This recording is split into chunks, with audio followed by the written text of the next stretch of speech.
आप सुन रहे हैं हॉरर नाइट्स विद अमित डियोंडे।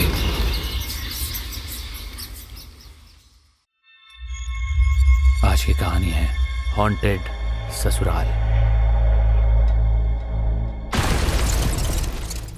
माया बहुत ही सुंदर लड़की थी। उसकी सुंदरता के चर्चे उसके कॉलेज में और उसके आस पड़ोस में भी थे। कॉलेज का हर लड़का चाहता था कि वो माया का पति बने, मगर माया अपना दिल राहुल पर हार बैठी थी। राहुल भी उससे बहुत ज्यादा प्यार करता था। माया जल्द से जल्द राहुल से शादी करना चाहती थी। एक दिन गार्डन में माया ने शादी की बात राहुल के सामने रखी थी। देखो राहुल, हम दोनों को ऐसे ही छुप छुप कर मिलते हुए 2 साल से ज्यादा वक्त हो गया।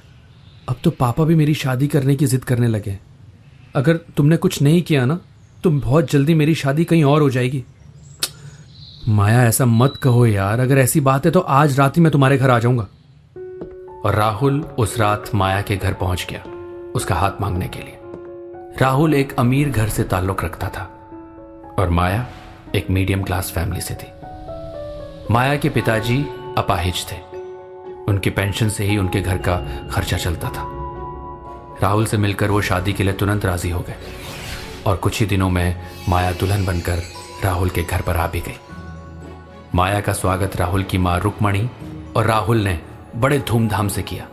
घर पहुंचकर माया ने कहा, राहुल, मुझे तो पता ही नहीं था तुम्हारा घर इतना बड़ा है। थैंक यू माया, लेकिन अब ये सिर्फ मेरा ही नहीं बल्कि तुम्हारा भी घर है, क्योंकि जो मेरा है वो सब तुम्हारा है। लेकिन माया को एक बात बहुत ही अजीब लग रही थी कि राहुल का घर शहर की आबादी से बिल्कुल अलग वीराने में बना हुआ था। राहुल, तुमने अपने घर को इतनी सुनसान जगह पर क्यों बनवाया है? एक्चुअली माया, जब से पापा इस दुनिया से गए हैं ना, तब से मेरी माँ को लोगों से ज्यादा घुलना मिलना पसंद नहीं है। उन्हें तन्हाई ज्यादा पसंद है। उस घर की नौकरानी डिम्पी माया का बहुत ज्यादा ख्याल रखती थी। कुछ ही दिनों में माया गर्भवती हो गई। लेकिन माया जब से उस घर में आई थी तब से उसके मन में एक अजीब सा डर सताया रहता। कभी कभी अचानक से वो चौंक जाती और कभी कभी उसे ऐसा लगता जैसे कोई उसके पीछे खड़ा हो। और सबसे अहम बात, माया की शादी को 3 महीने से ज्यादा हो चुके थे, मगर कभी भी वो राहुल से अपने घर जाने की जिद करती तो राहुल बड़ी खूबसूरती से उसे टाल देता। और एक दिन माया डिम्पी से बोली, डिम्पी, राहुल मेरा बहुत ख्याल रखते हैं, लेकिन जब भी मैं राहुल से अपने घर जाने की जिद करती हूँ तो वो कोई ना कोई बहाना बनाकर टाल देते हैं। आप गर्भवती हैं ना राहुल जी, शायद वो नहीं चाहते उनके बच्चे पर कोई असर पड़े। उन्हें आपका बहुत ज्यादा ख्याल है भाभी। अपनी नौकरानी डिम्पी की बात पर माया फीकी मुस्कुराहट के साथ वहां से उठकर चली गई। माया के दिल में बहुत कुछ चल रहा था, मगर वो चाहकर भी डिम्पी से अपने दिल की बातें नहीं कर पाई। शाम को माया उदास अपने घर की छत पर खड़ी हुई थी। तभी आसमान में भयानक काली घटा छा गई और जोरों से बारिश होने लगी। तभी एक काली परछाई माया की आंखों के सामने से बड़ी तेजी से गुजरकर नीचे की ओर चली गई। उस परछाई की आंखें बेहद खौफनाक थीं। माया तुरंत अपने रूम में आ गई। अचानक उसे अपने पेट में हलचल से महसूस हुई। माया ने जब अपने पेट पर गौर किया तो उसे महसूस किया कि उसका पेट बहुत निकल आया था, जैसे उसका गर्भ 9 महीने का हो। तभी कमरे में राहुल आ गया।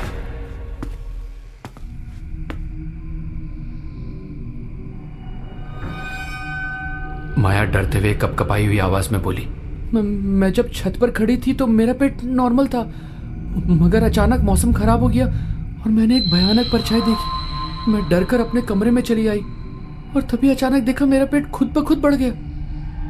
माया की बात पर राहुल रहस्यमय अंदाज में मुस्कुराते हुए बोला, तुम्हारा वहम होगा माया, और हाँ, किसी किसी की प्रेगनेंसी में पेट इतना ही बड़ा हो जाता है, टेंशन मत लो। राहुल की बात पर माया का गुस्सा 7वें आसमान पर पहुंच गया। ये क्या बोल रहे हो तुम राहुल? मुझे अभी डॉक्टर के पास जाना है। राहुल, बहुत हो गया। जब से मेरी शादी हुई है मैं पापा के पास भी नहीं गई हूँ। तुम हमेशा कोई ना कोई बहाना बनाकर टाल देते हो। कभी कभी तो ऐसा लगता है जैसे मैं यहाँ कोई कैदी हूँ। माया की बातें सुनकर माया की सास कमरे में आ जाती है और उन्होंने रहस्यमय अंदाज में राहुल की ओर देखकर कहा, राहुल, तुम्हें कल सबसे पहले एक काम करना है। कल माया को उसके घर पर लेकर जाकर उसके पापा से मिलवा कर लाना है, समझे? फिर रुक्मणी माया की ओर देखकर बोली, आज मौसम खराब है बेटा, आज रात बस इंतजार कर लो, कल हम तुम्हें डॉक्टर के यहाँ भी ले जाएंगे और तुम्हारे पापा के यहाँ भी, ठीक है? गुस्से में माया बिस्तर पर जाकर लेट कर सो गई। तभी आधी रात में उसकी आंख बिजली कड़कने की आवाज से खुल गई। उसने देखा उसका पति राहुल बिस्तर से गायब था। चारों ओर अंधेरा फैला हुआ था। माया ने घबराकर तुरंत कैंडल जला ली। तभी उसके कानों में चपड़ चपड़ की आवाज सुनाई दी, जैसे कोई जानवर किसी को खा रहा है। माया डरती हुई उस आवाज की ओर चल दी। तभी उसकी नजर ड्राइंग रूम के बगल में एक रूम पर पड़ी, जहां से हल्की हल्की मोमबत्ती की रोशनी आ रही थी। माया धीरे धीरे कदमों से उस रूम की ओर चलती रही।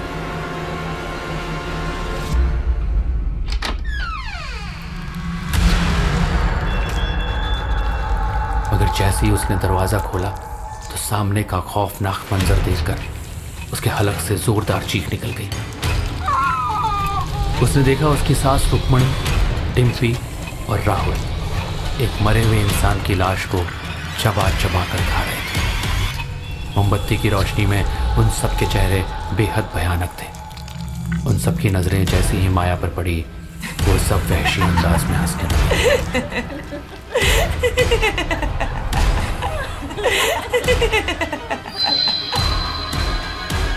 माया वहीं बेहोश हो गई। उसकी जब आंख खुली तो उसने खुद को उसी कमरे के फर्श पर लेटा हुआ पाया। रुक्मणी, डिम्पी और राहुल चारों तरफ उसे घेरे हुए खड़े हुए थे। माया ने उठना चाहा लेकिन वो हिल भी नहीं सकी। राहुल ने मुस्कुराते हुए डिम्पी की ओर देखकर कहा, तुम्हारा अंदाजा सही था डिम्पी, बच्चा आज ही हो जाएगा। तभी डिम्पी बोली, तुम्हारी बहन का अंदाजा कभी गलत नहीं होता राहुल। माया चीखती हुई बोली, कौन हो तुम लोग? डिम्पी, तुम राहुल की बहन हो? माया ने इतना कह दिया था कि अचानक उन सबके चेहरे फिर से भयानक हो गए। माया डर के कांपने लगी। डिम्पी ने एक शैतानी हंसी हंसते हुए माया से कहा, हाँ माया, मैं राहुल की बहन हूँ, नौकरानी नहीं। और तुम यहाँ पर राहुल की पहली पत्नी नहीं हो। राहुल ने न जाने कितनी शादियां की हैं। लेकिन तुम सब मुझसे क्या चाहते हो? तभी रुक्मणी बोली, कुछ नहीं, हम सिर्फ तुम्हारा बच्चा चाहते हैं, जो बस होने ही वाला है। ये क्या बोल रही हैं आप? तुम्हारे पेट में भूतिया अंश है माया, और भूतिया अंश कुछ ही महीनों में बड़ा हो जाता है। तुम्हारा बच्चा हम तीनों की खुराक है। हम तीनों बहुत सालों से अपने ही बच्चे खाकर जिंदा रहते हैं। तभी राहुल ने एक बड़ा सा चाकू उठाया और बोला, अब मुझसे सब्र नहीं होता माँ, मुझे इस बच्चे को अभी खाना है। ना ना ना ना ना ना ना बेटा, ऐसा करने की सोचना भी मत। याद रखना, इस बच्चे को हमें जिंदा खाना है, वो भी तब जब ये दुनिया में आ जाए।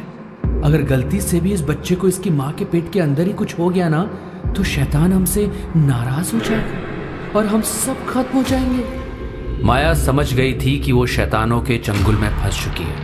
यहाँ से उसका जिंदा निकलना लगभग नामुमकिन है।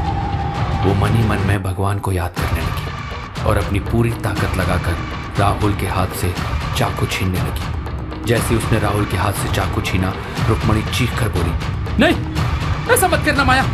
अगर तुम ऐसा करोगी तो हम सब मारे जाएंगे। ऐसा करना बहुत जरूरी है।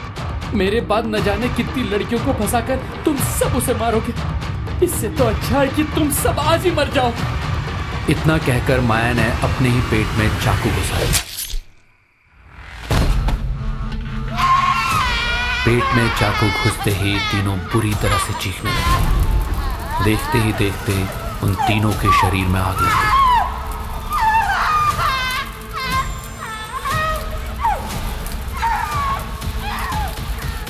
और वो धुआं बनकर उड़ गए।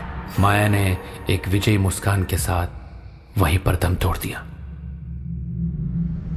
और इस तरह माया का अंत हो गया। लेकिन जाते जाते माया इंसानियत पर एक बहुत बड़ा उपकार करके चली गई। उसे पता था कि वो किसी कीमत पर नहीं बचेगी, लेकिन फिर भी उसने हिम्मत नहीं हारी। और जाते जाते उन सबको मारकर चली गई जो शैतानी आत्माएं थी। दोस्तों, ऐसी हॉरर स्टोरीज के लिए सब्सक्राइब कीजिए हमारा channel horror nights with Amit Deoni. Bell icon दबाना मत भूलिएगा। और अगर आपको पॉडकास्ट पसंद है, ऑडियो स्टोरीज पसंद है, तो डाउनलोड कीजिए हमारा ऐप ऑडियो पिटारा। ऑडियो पिटारा सुनना जरूरी है।